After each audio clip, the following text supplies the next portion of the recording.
On a frozen morning in February 1943, a merchant ship slipped out of a Scottish port under heavy fog. Her captain stood on the bridge, but the name on his uniform wasn't his own. The crew manifest listed men who'd never existed, and the ship's destination? Classified. She was never seen again. No wreckage, no survivors, no final transmission. Just silence. This is the story of a man who became a ghost before he died, and the ship that carried 200 souls into the abyss. A story the Admiralty buried for 70 years. Until now. February 1943. The Battle of the Atlantic had reached its bloodiest crescendo. German U-boats were sinking Allied merchant ships faster than Britain and America could build them. Over 3 million tons of shipping gone. Convoys that left New York with 40 ships arrived in Liverpool with 15. The others, blown apart by torpedoes in the dark. Winston Churchill would later write, "The only thing that ever really frightened me during the war was the U-boat peril." And he had good reason. By early 1943, Admiral Karl Dönitz commanded over 400 operational submarines. His Wolfpack tactics, group attacks on convoys, were devastatingly effective.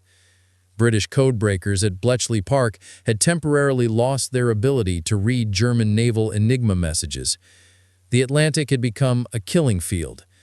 But beneath the surface of this maritime carnage, another war was being fought. A shadow war. One involving deception, false identities, and missions so classified that even the crews carrying them out didn't know the full truth. This is where our story begins. The British Admiralty's Naval Intelligence Division, NID, was running covert operations that required absolute secrecy. Some involved Q-ships, merchant vessels disguised to lure U-boats into gun range. Others carried experimental technology, intelligence assets being evacuated, or classified cargo that couldn't fall into enemy hands. For these missions, the Admiralty needed captains willing to do something extraordinary. Erase themselves. Not just fake papers, complete identity replacement. New names, fabricated histories, even forged family records. If captured, they couldn't reveal their real identities under interrogation. If killed, their families would receive coded notifications, but no bodies, no public records, no memorials. They would become men who never existed, commanding ships that officially carried only grain and steel. In February 1943, one such captain accepted this devil's bargain. His real name has been lost to classification, or perhaps deliberately destroyed. But the name he sailed under was Captain Robert McCallum, and his ship was the SS Tord, a 7,200-ton Liberty ship modified for purposes the crew was never told. What follows is the reconstruction of her final voyage, pieced together from declassified Admiralty files, intercepted U-boat logs, survivor testimonies from other ships, and one haunting message received 3 days after the Tord vanished. A message that makes what happened even more disturbing. The SS Tord wasn't supposed to exist either.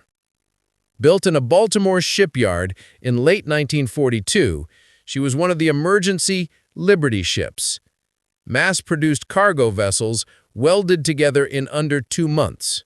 Plain, unremarkable, designed to carry tanks, trucks, ammunition. But the Tord received special modifications before crossing the Atlantic to Britain. According to declassified documents released in 2013, she was fitted with concealed armament, deck guns hidden behind false cargo panels. Her radio room was expanded with high-frequency equipment beyond standard merchant specs.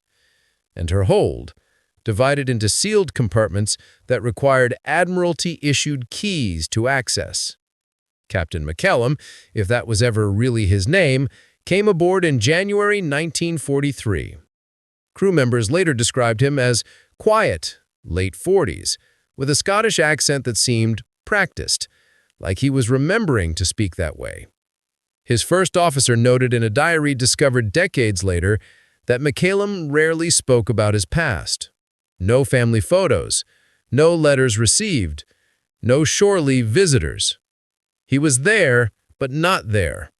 Like a photograph of a man rather than the man himself, the officer wrote. The crew roster for the Tord is equally strange.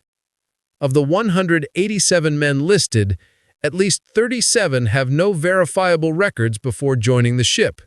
No birth certificates, no prior service records, no listed next of kin.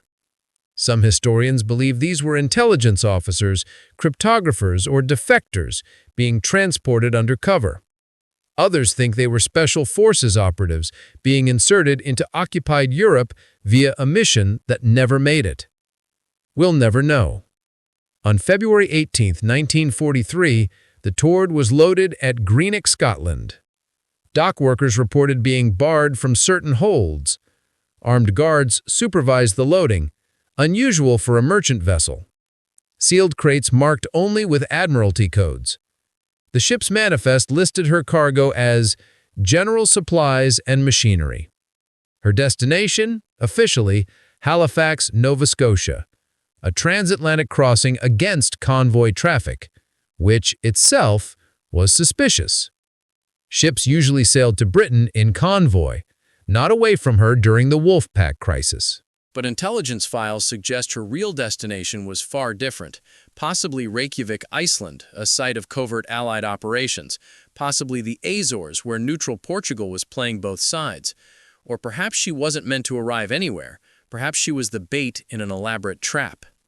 On February 21st, at 4:30 hours, the Tord cast off.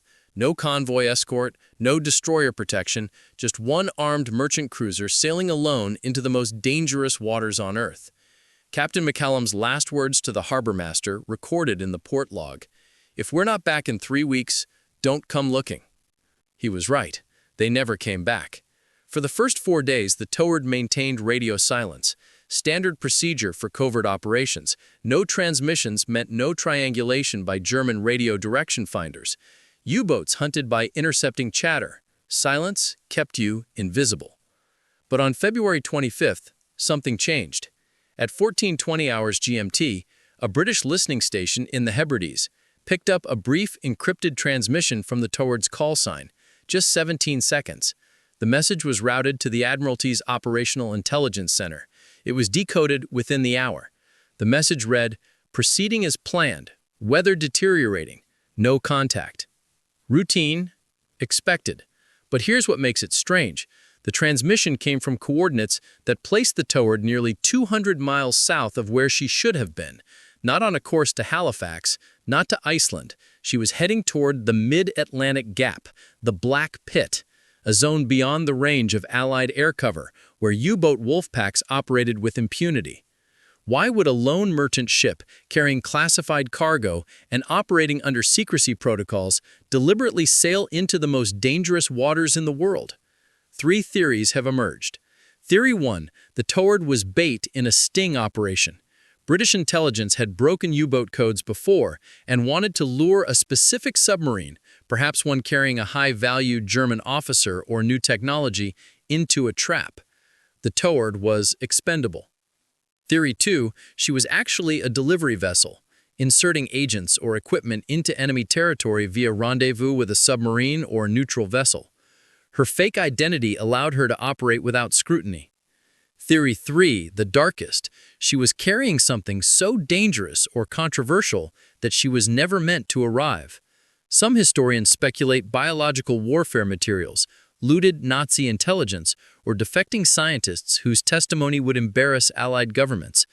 The mission was to scuttle her in deep water, with all hands lost to enemy action.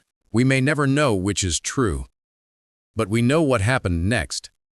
On February 27th, German Naval Command logged a contact report from U-boat U-230, operating in grid square BD-14, the Mid-Atlantic Gap. U-230 was commanded by Kapitan Lieutenant Paul Siegmann, a veteran commander with 18 confirmed kills. His war diary, captured in 1945 and now held in the Bundesarchiv, contains an entry for February 27, 1943. 0320 hours. Sighted lone merchant vessel. Estimated 7,000 tons. Course 240 degrees. No escort. Suspicious. Vessel showing no lights, maintaining unusual speed for merchant type. Submerged to attack position. The toward was being hunted. But what happened next contradicts everything we know about U-boat tactics. Siegmund's log continues. 0347 hours. Prepared torpedo solution. Range 1,200 meters. Before firing, target altered course sharply. Increased speed. Target appeared aware of our presence. How? This is critical. Merchant ships in 1943 had no sonar, no submarine detection capability. The toward shouldn't have known U-230 was there, yet she maneuvered as if she did. Was she carrying experimental detection equipment? Were there submarines cooperating with her, Allied subs shadowing her mission? Or was Captain McCallum expecting to be hunted? The log continues. 0355 hours. Target transmitting wireless signal. Brief, encrypted, ceased immediately. Maintained pursuit. Target entered fog bank. Lost visual contact. That transmission, if it existed, was never received by Allied listening posts, or if it was, the records remain classified. For 18 hours, U-230 searched the fog. Nothing. Then, at 22:10 hours, on February 27th, Siegmund's log records. Surface to recharge batteries. Lookout reported distant explosion, south-southwest, large. No visual confirmation due to fog and darkness. Possibly target struck mine or attacked by aircraft. Proceeding to investigate. But U-230 never found wreckage. No debris. No bodies. No oil slick. Just empty ocean. On March 2nd, 1943, the SS Toward was officially listed as overdue. By March 5th, missing. By March 12th, presumed lost with all hands. No SOS, no distress call, no lifeboats found. 207 men, including the 37 with no past, simply vanished. The Admiralty notified families with standard telegrams. Regret to inform you, missing, presumed lost at sea, no further information available. But here's where the story takes a disturbing turn. Several families reported receiving 2 notifications. The first, the official telegram. The second, arriving days later, a brief, handwritten note on Admiralty stationery stating only, "Inquiry suspended, no further action." Not search suspended, not investigation complete. Inquiry suspended, as if asking questions had been forbidden. One widow, Mary Tennant, whose husband was listed as a boiler room engineer on the Toward, tried for months to get answers. She wrote to the Admiralty, to her MP, to the War Office. In July 1943, she received a visit from 2 men in civilian clothes identifying themselves as Ministry of Defense officials. According to her daughter's testimony, recorded in the 1990s, they told Mary, "Your husband's service is classified. For national security, you must cease all inquiries. His pension will be honored, but you must never speak of this again." They left a document for her to sign, a binding oath under the Official Secrets Act. She signed. Dozens of other families received similar visits. The Toward became a ghost ship in more than one sense, not just lost at sea, erased from memory. But 3 pieces of evidence survived. First, in 1968, a retired Admiralty clerk named Jeffrey Holt published a memoir. In it, he mentioned processing casualty reports in 1943 and stumbling across a file labeled Toward Special Operations. He wrote, "I was instructed to remove the file from general records and deliver it to a senior officer. I glanced inside. There were photographs, not of a Liberty ship, but of what looked like a submarine conning tower. The file was taken from me before I could read more. I was told to forget what I'd seen."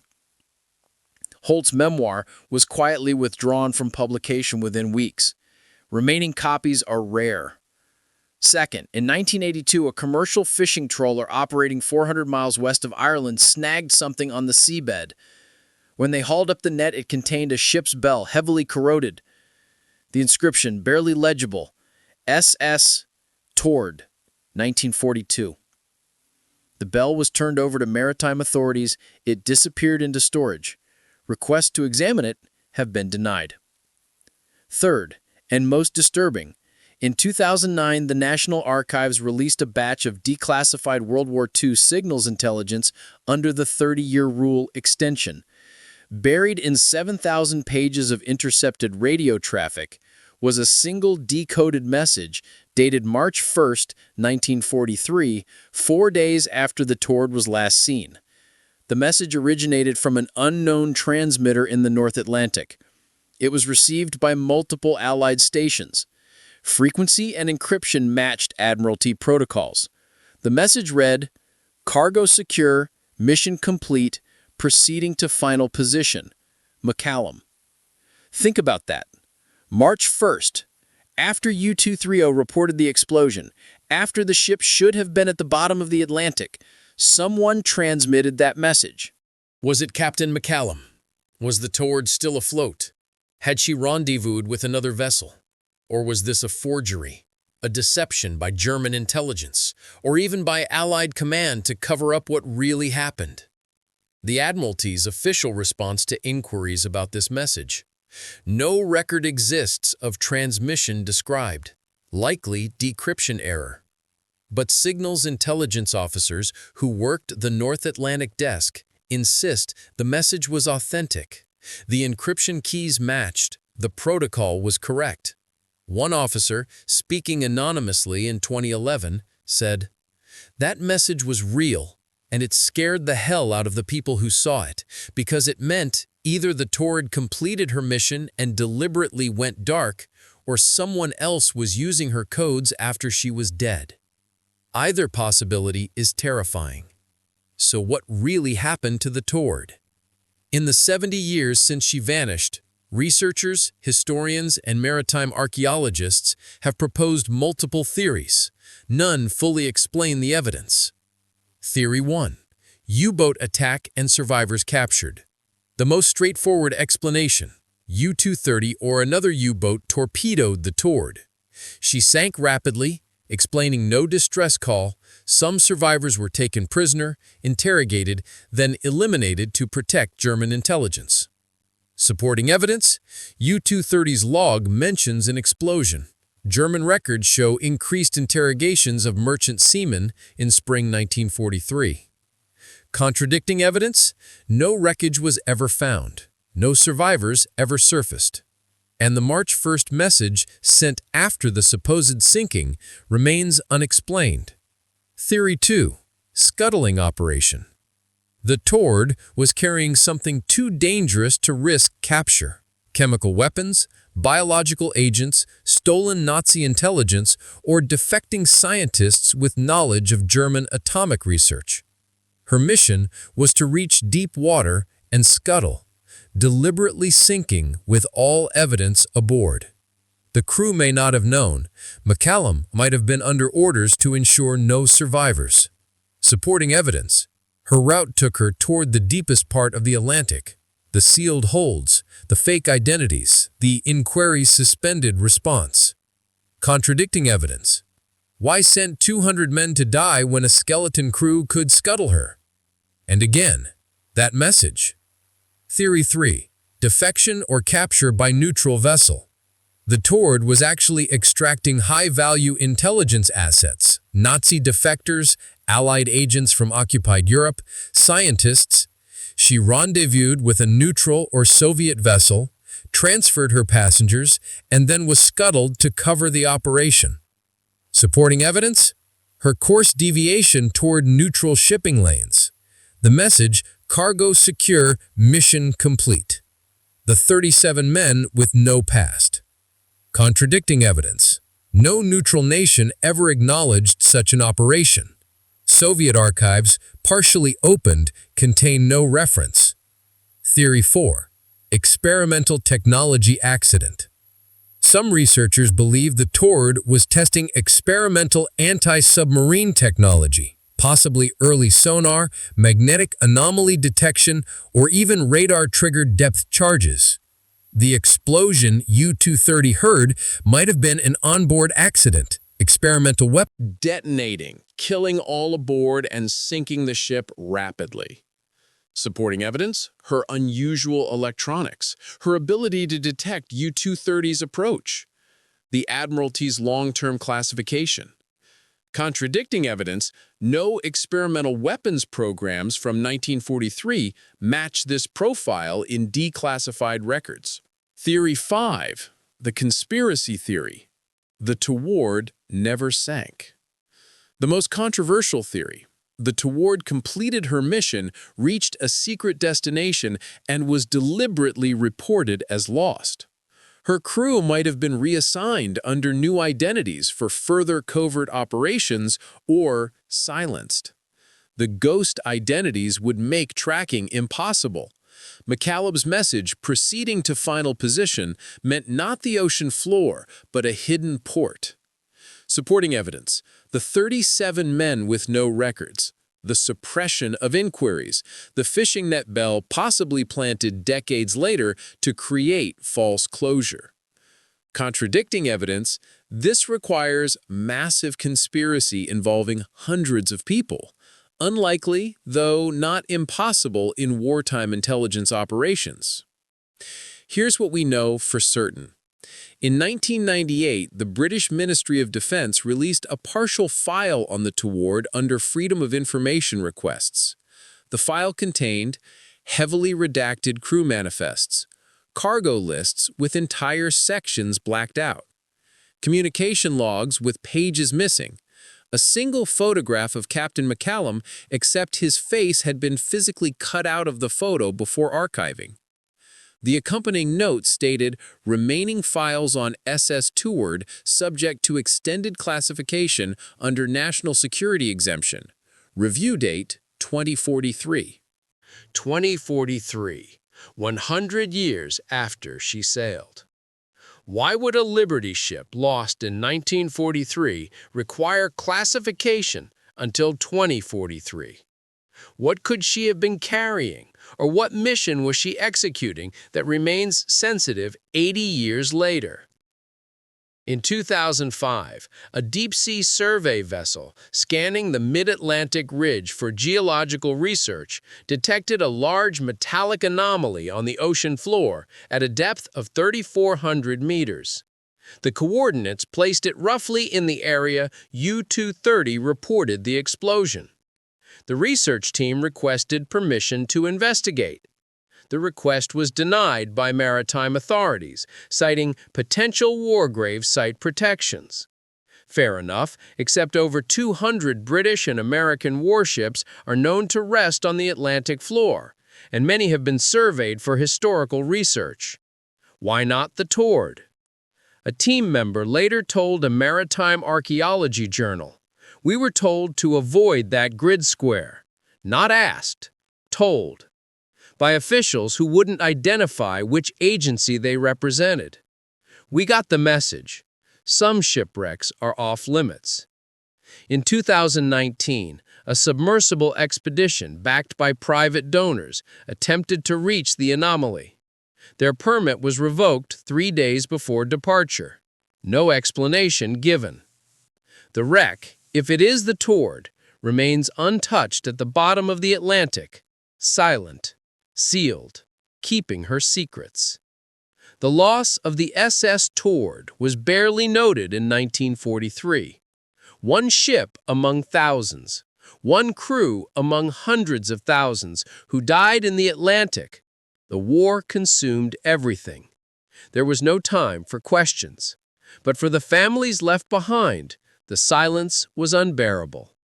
Mary Tennant, the widow who'd been warned to stop asking questions, kept a diary for the rest of her life. In entries discovered after her death in 1987, she wrote, "They tell me he's gone, but they won't tell me where or how or why. They won't let me grieve properly. It's as if he never existed, as if our marriage was a dream." She never remarried. Her daughter, Susan, spent decades trying to uncover what happened to her father. She contacted naval historians, filed FOIA requests, traced down surviving Admiralty officials. In a 2003 interview, she said, "My mother died not knowing if my father was a hero, a victim, or something else entirely. That's what haunts me. Not his death, but the erasure, the deliberate forgetting." This is the true cost of classified operations. Not just the lives lost, but the memories stolen. In 2007, a small memorial was erected in Greenock, Scotland, the Tord's last port. It lists the names of her crew, all 207, including the 37 ghosts with no past. Captain Robert McCallum's name is there, but we still don't know if that was ever really his name. The Tord's story matters for several reasons. First, it illustrates the hidden costs of wartime intelligence operations. Thousands of men and women served in covert roles, and when they died, their sacrifices were buried under classification. We honor the known fallen, but the unknown? They remain ghosts. Second, it reveals how governments manage uncomfortable secrets. The Tord's extended classification suggests not that her mission was uniquely sensitive in 1943, but that it touches on something still sensitive today. Perhaps alliances that remain diplomatically awkward. Perhaps technologies that evolved into modern systems. Perhaps methods of operation still in use. Secrecy compounds over time. Third, it reminds us that in every war, there are parallel conflicts invisible to history. The battles fought in shadows by people with false names for objectives that will never be explained. We see the grand campaigns. We remember the famous ships and generals. But the Tord? She slipped away into fog and never returned, and the world barely noticed. How many others vanished like her? In 2010, maritime historian Dr. Elizabeth Carr published a study titled "Ghost Convoys: Unrecorded Ship Losses in the Battle of the Atlantic." Her research identified at least 43 merchant vessels lost between 1940 and 1945 with minimal or suppressed records. Ships that sank under circumstances never explained. Crews whose families were told to stop asking questions. The Tord wasn't alone. She was part of a fleet of shadow ships that sailed into darkness, carrying secrets heavier than any cargo. Dr. Carr wrote, "We think we know the story of the Atlantic. We've counted the losses, mapped the convoys, honored the fallen. But beneath that known history lies another one we're only beginning to glimpse. A war fought by men and women whose names were lies, whose missions were denied, whose graves are unmarked. They won victories we'll never hear about. They died for reasons we'll never fully understand. And until governments choose transparency over perpetual secrecy, they'll remain what they became the day they sailed: ghosts." Somewhere beneath the cold waters of the North Atlantic, the SS Tord rests. Perhaps she's intact, a steel tomb at crushing depth, her holds still sealed, her secrets preserved by the darkness. Or perhaps she was torn apart, scattered across miles of seabed, her story dissolved into rust and silt. We don't know. We may never know. And maybe, just maybe, that's exactly how it was meant to be. Captain McCallum, whoever he really was, accepted a mission that required him to become someone else, to erase himself, to sail into oblivion under a name that wasn't his own. He did what his country asked, and his country repaid him with silence. There's a strange honor in that, a grim sort of integrity. He knew what he was signing up for. No glory, no recognition. Just duty, executed in shadow, remembered by no one. Is that heroism? Or is it something darker? a system that consumes its own servants and then denies they ever existed. I think about the families, the widows told to stop grieving, the children who grew old never knowing if their fathers were heroes or pawns or victims of friendly fire. I think about the 37 men with no past. Who were they? Spies, soldiers, scientists, refugees? Did they volunteer for erasure, or was it done to them? And I think about that message, cargo secure, mission complete, proceeding to final position. What did it mean? Was it McCallum's last act of duty, confirming mission success before the sea claimed him?